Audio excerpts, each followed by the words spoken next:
romantic feeling when there was just, I cannot do without him, I cannot do without her, and that oneness that flew from it, that interconnectedness, that was like quantum non-locality oftentimes, we just one sort of thing.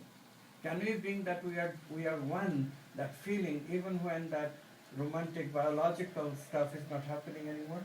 So that's the search for love. And in that sense, if making love is making love all the time, it would be nice, but unfortunately, as I said, that part becomes habituated, and then we have to really make more profound representations of love if we were to go on with the same partner. That is why we have the concept of marriage. Marriage is commitment to continue to bring love, in spite of the fact that the biological part of love is not doing its job anymore. I mean, having sex is not raising the energy anymore to the heart chakra.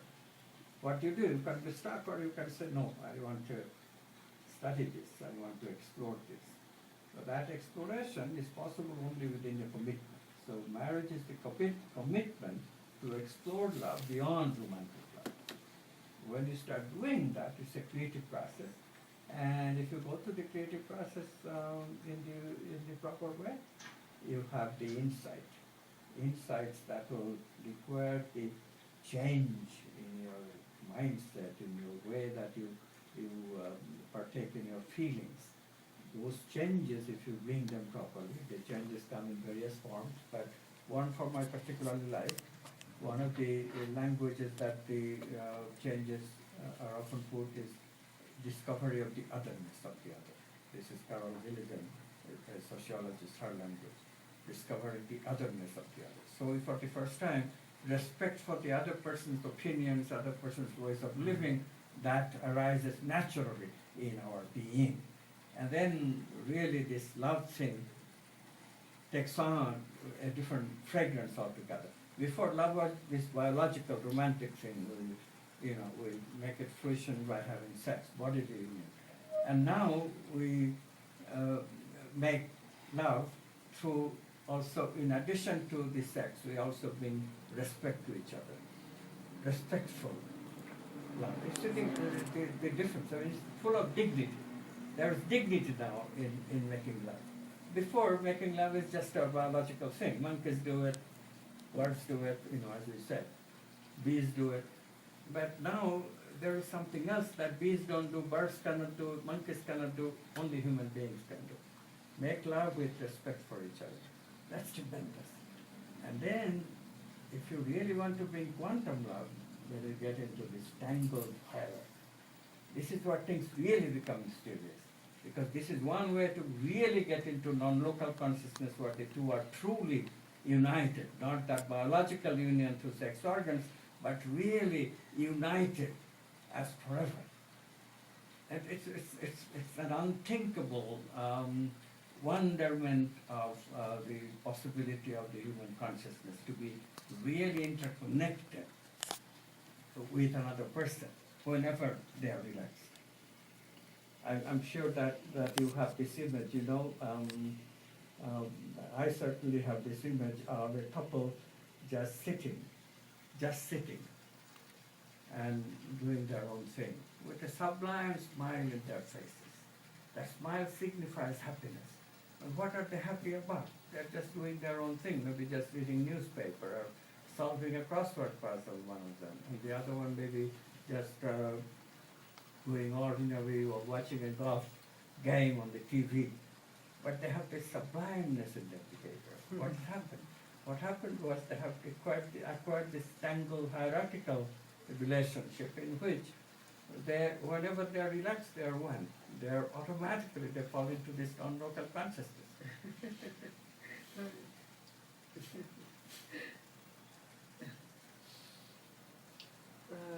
Again, from Krishnamurti, how long have you been married to her? 13 years. 13. 13? He told that we can have romantic love with many people, but the true love or the love of commitment shouldn't be messed around. I don't know. I mean, Are you saying that we should be married to a person and be loyal to that person and not have other affairs out of marriage?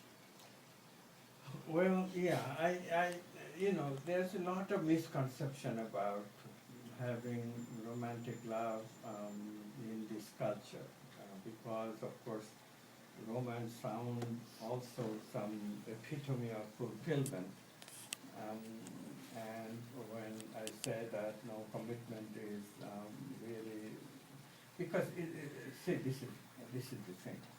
If you break the commitment, you have forever, not forever I hope, but for a long time you have lost the trust of the other person. This is the other thing. Respect is very good, but respect doesn't come without trust. So then with this person to have a tangled hierarchical relationship ever is just going to be so much more difficult.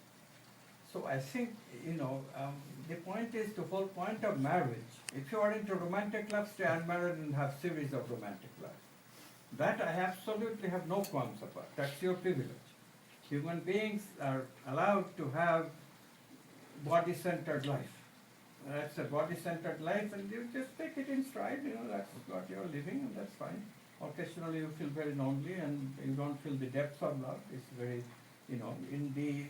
in the terms that we are talking about, it's rather shallow, although it's not as shallow as love for conquesting. That's the shallow west, sex for conquesting. Mm-hmm. Love does not even, the word love should not even be used for people who just have sex, casual sex or things like that.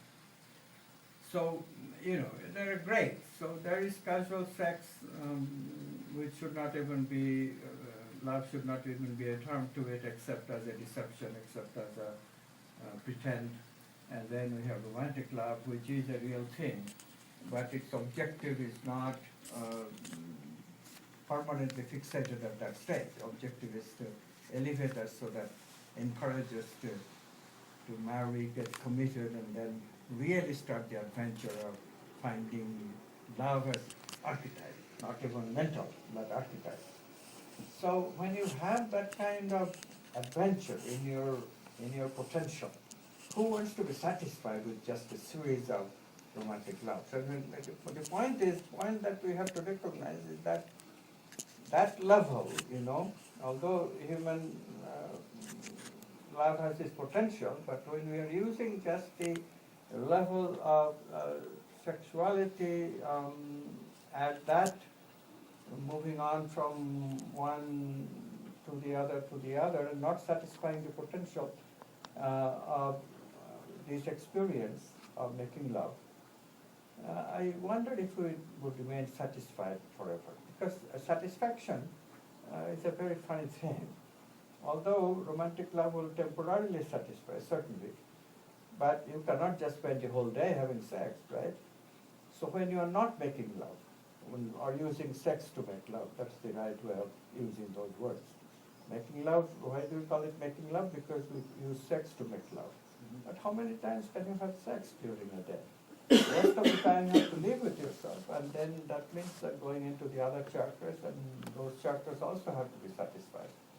So I suppose the higher chakras would soon tell you that this is not a life of satisfaction. You're not finding satisfaction in this way of moving from one romantic love partner to another. Sounds glamorous. We see James Bond doing it in the films, and we think that would be great. Yeah, teenagers here, I don't know if that's an information, but teenagers here and young people here, they go to parties and they can kiss each other how many times they want, and that's not bad as it used to be 20 years ago. So it's like they're allowed to experiment, and they're allowed to have different ways of gathering together. And that also seems to be a tendency, that people are not going to be, valuing